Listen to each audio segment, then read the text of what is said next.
If you're already working with a career coach, or if you're yet to begin looking for a career coach, you don't even know if you need a career coach, you don't want to miss this episode because there is no underestimating the value of finding the right career coach, mentor, or support for you when you're job hunting. So let's dive into it right now.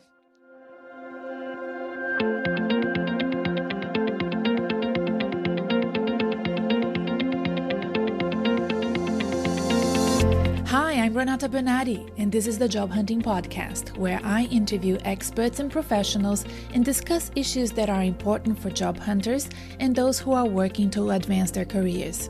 So make sure that you subscribe and follow, and let's dive right in.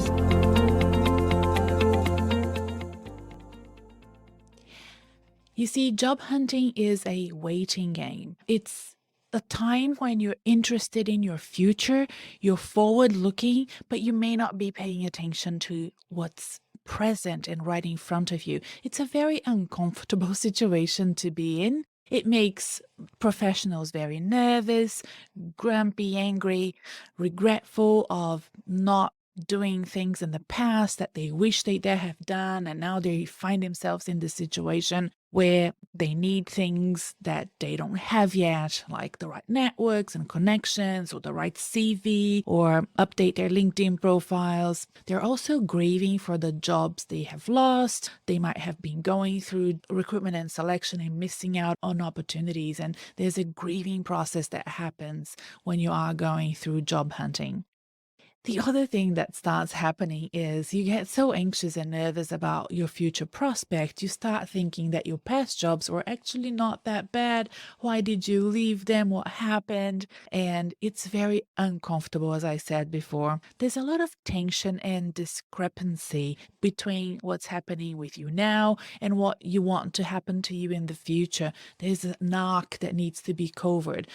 What is it that will help you take you from A to B, from where you are right now, this uncomfortable situation, to again being comfortable with a job, with a salary, with career prospects that you envision for yourself.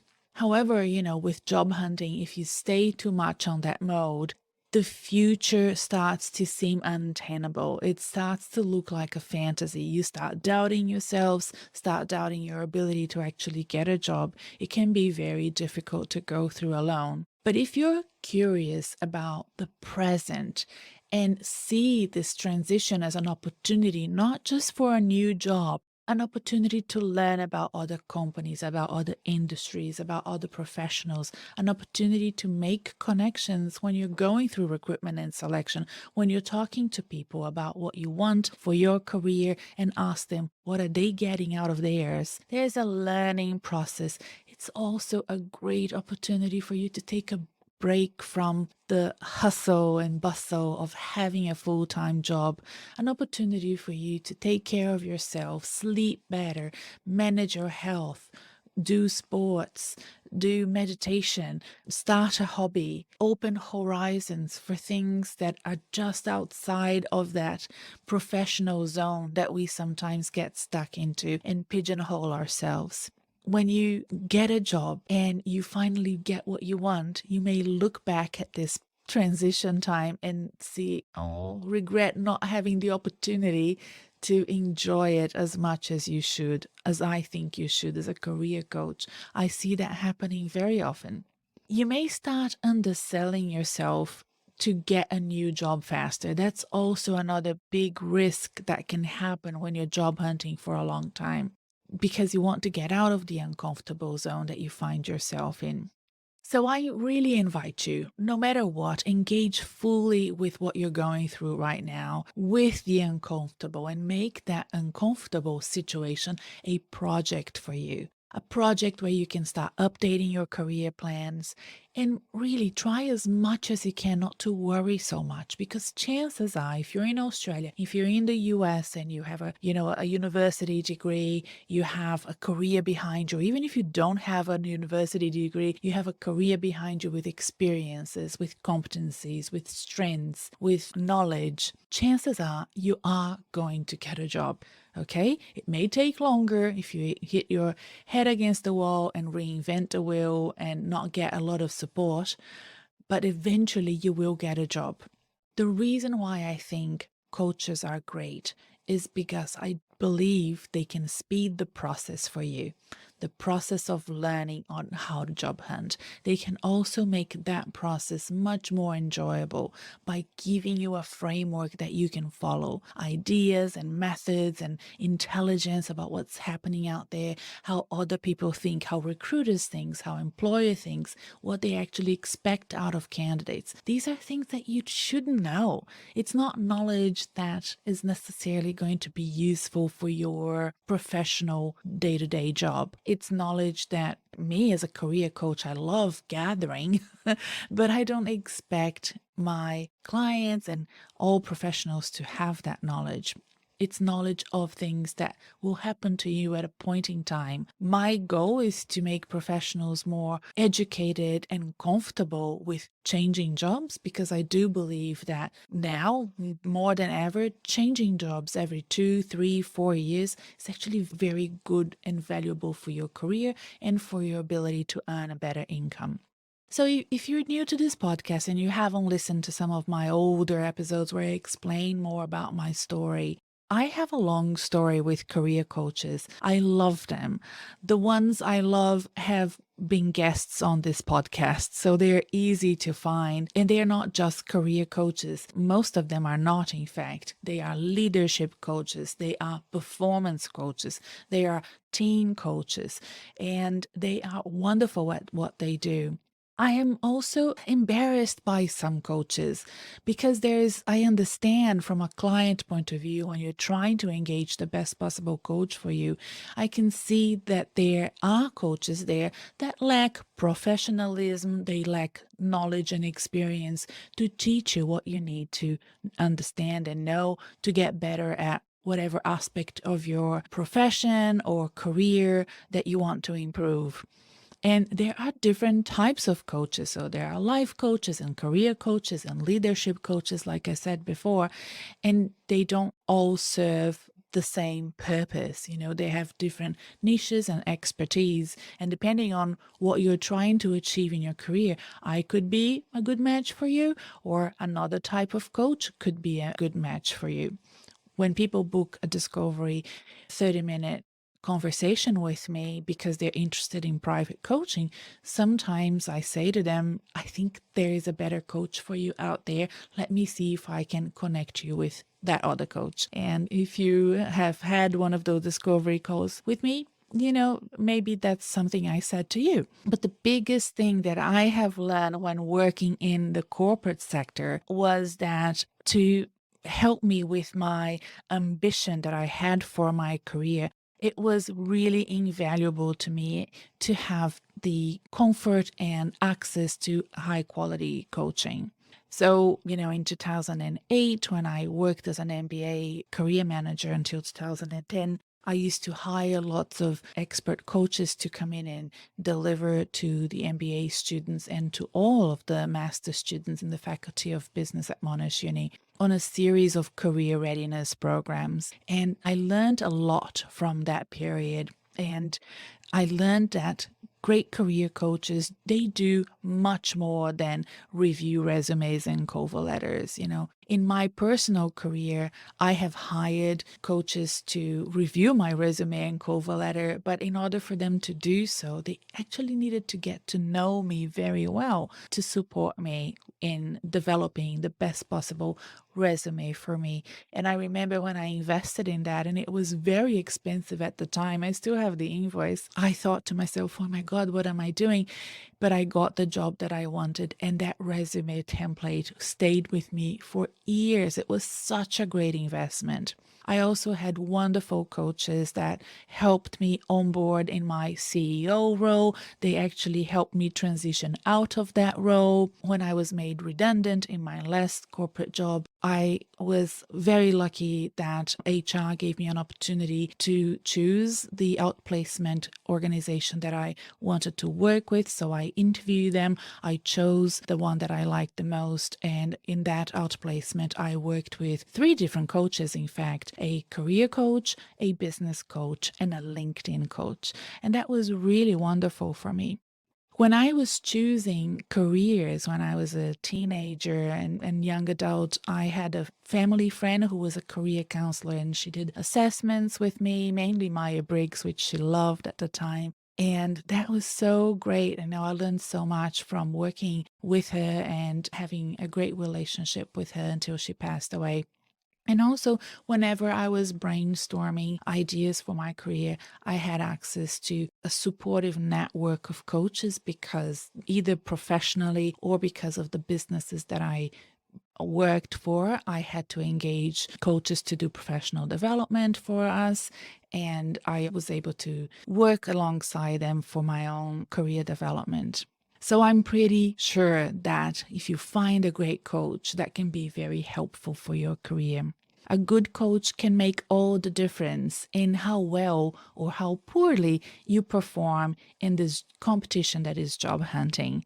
Candidates with similar backgrounds will be competing with you for the job that you want. That's something that sometimes we fail to acknowledge, because if you're doing it alone, it's a solo sport and it's very isolating. You don't see your competition. It's very rare that you know who you're competing against, but it is a competition. And there are other great professionals there that, I think having respect for that process is really important, and understanding that you're competing against people that are equally qualified and experienced, have great professional competencies and backgrounds, and they all will be competing for that same job, but they have very different success rates under the same conditions. And I believe it has to do not so much with the experience that they bring to, especially the tail end of the process when the short list has already happened, and those 4, 5, 6 candidates that are brought in for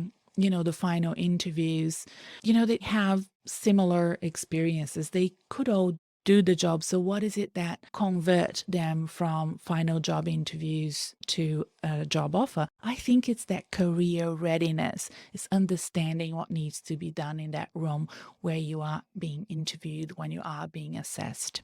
So a good career coach goes beyond writing resumes and LinkedIn profiles. So many times people reach out to me for those 2 tasks, especially on LinkedIn, because I'm a service provider on LinkedIn, and people contact me and say, can you review my resume? Can you do my LinkedIn profile? And I have those services. You can review your resume in one of my consultations that can be booked on my website. LinkedIn profiles, I have a LinkedIn audit that I do. It's very popular. You can book that on my website as well. But we can do so much more than that as good career coaches, not just myself. I know that there are others out there around the world. The other thing that I think people focus a lot on is helping you answer behavioral questions in job interviews. My style of, job interview preparation, which I can also do in one-on-one consultations, goes way above and beyond helping you with behavioral questions, because frankly, you can Google that, that. That's probably the reason why you haven't booked a coach yet, because you think that that's all that we will do for you. Great coaches will know how to play to your strengths. They will know how to identify your strengths.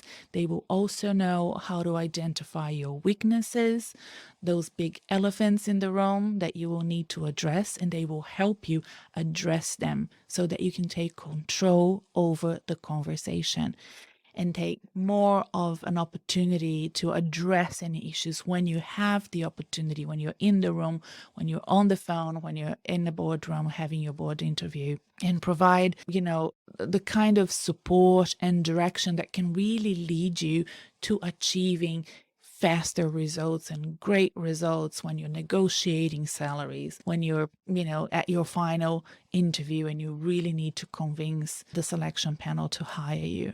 So today, I also wanted to not only expand on my love for coaching, but also help you choose the right person for the job for you, because not every coach is the right coach for you, and explain the differences between different types of coaches and also the difference between the different types of engagement. So, for example, I am a career coach. I'm an executive career coach. So most of the people that I help are 35 years and above with a lot of experience under their belt. They're subject matter experts, or they're middle managers, or they're heads of VPs and C-level. So that's kind of the range that I work with. Most of my clients want to earn 200K or above. I have clients that are, looking for jobs at 120, 150K. And I really help them whenever they're changing jobs to earn that 30% more, to really make the most of their transitions. And I am not a leadership coach. What do I mean by that?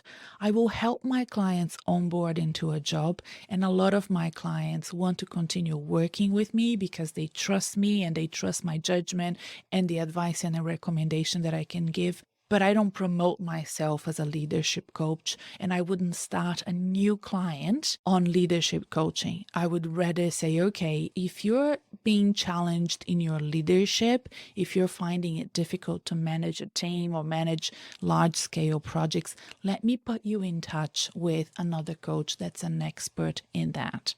If you're being challenged with culture, with incorporating diversity and inclusion in your organization, let me put you in touch with someone else.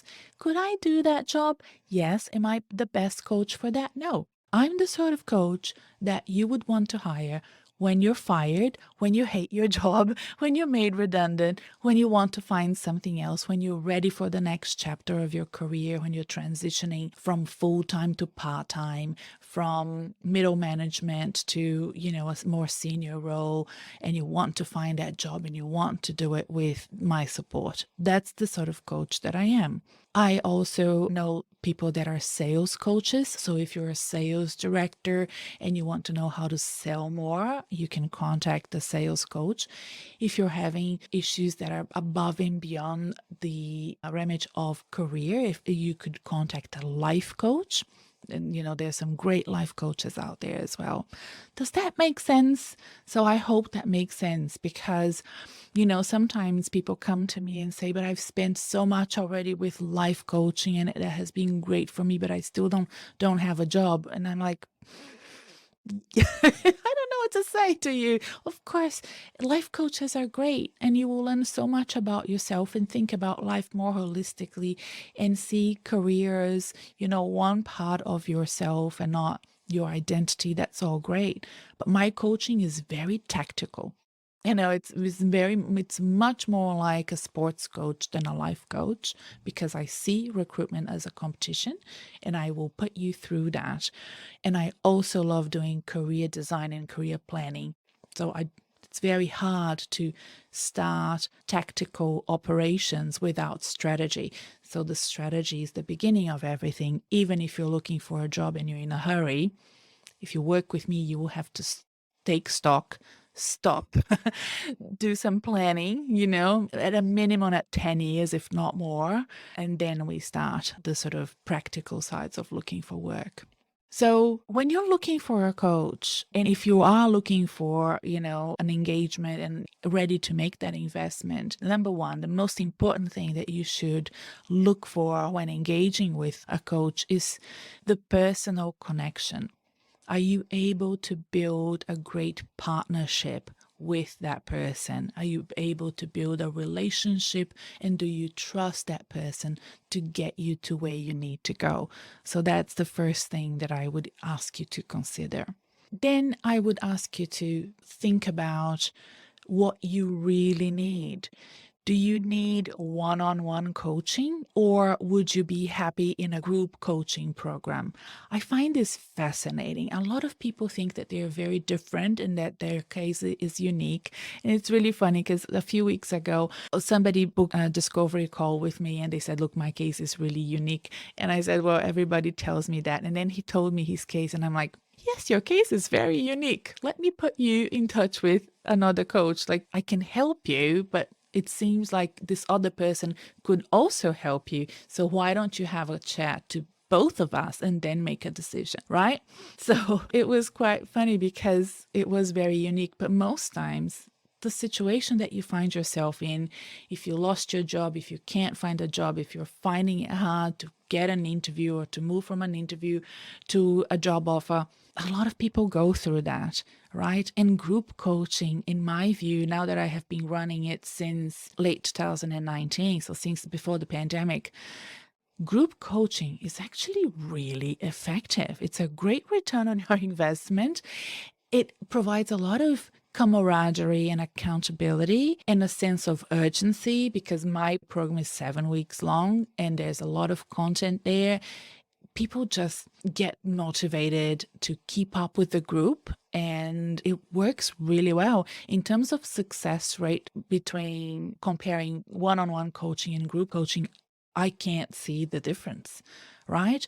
So right now, because I don't have a lot of hours in a day, I can only accept limited number of private clients. Usually I'm accepting those exceptional cases, like the prospect client I just explained before. If he decides to lock in coaching with me, he wouldn't adjust into a group coaching because his situation is really unique.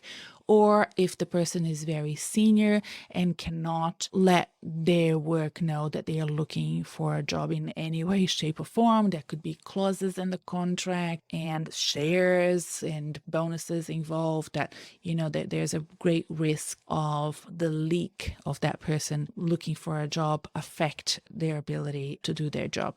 So in that case, one-on-one coaching. And also, I do have clients that have special circumstances. They have special needs in one way or another. It could be a busy, schedule with family, or it could be that they're neurodiverse or have, some sort of disability that just requires them to, spend specific times with me. They can't join the group for one reason or another. You would be surprised how amazing some senior people are in this world and the sort of stuff that goes on behind the scenes that we don't even see. It was really when I became a coach that I realized, that yeah, there are people that can do so much with their time. And it just makes me so proud of all of my clients. I think they're all absolutely amazing at what they do and how they manage their lives as well. So that's the difference between group coaching and one-on-one coaching. Group coaching will be an investment that's easier to make. One-on-one coaching is a bigger investment. So those things need to be considered as well. And how do you determine the return on your investment from career coaching as an investment for you? I can't say about the other types of coaching, but in terms of career coaching, the way that I price my coaching is very democratic. So if you go to my website, there's a service there that's like $99 and your talents and your career drivers and your strengths. And that, is a stepping stone, a baby step, but gosh, it's such good value for money. And I would encourage everybody that has never invested in themselves to at least do that, right? And then at $199, you have an amazing program online. So it's a course that you sit down and you do, and I'll be teaching that course for you. And there's just so much content there. There are templates. So you can, take it slowly, but surely moving into your dial and propelling you forward in learning and understanding how job hunting and recruitment and selection work so that you can use that again and again. Once you know it, I think it stays with you. And then you have, those consultations that really work very much like a consultation with any specialist out there. If you need a physio or a chiropractor or a dermatologist, you can book time with me. LinkedIn Audit is very similar to the consultation. And then private and group coaching, it's more of a retainer. So the group coaching is 7 weeks and the private coaching is at least 3 months. Usually my clients lock me for 6 months, and I have a few clients on 12 months. And it really depends on what they're trying to do and what they're trying to achieve. If you can recoup that money, if what you're investing will make that process faster for you, the learning and what you achieve, you will get there quicker than if you were doing things on your own and DIYing everything on your own, then that's the best investment that you can make. Because my goal, especially if I'm working with group coaching and private coaching clients, is I want you to not only change your job, but get a better salary, get better conditions, better benefits. And I hope that what you're investing in a conversation with me, if it's a consultation, or private coaching with me, if I'm on a retainer, that you will get that back very quickly with your first salary. So that's how I kind of think about coaching and how it can help.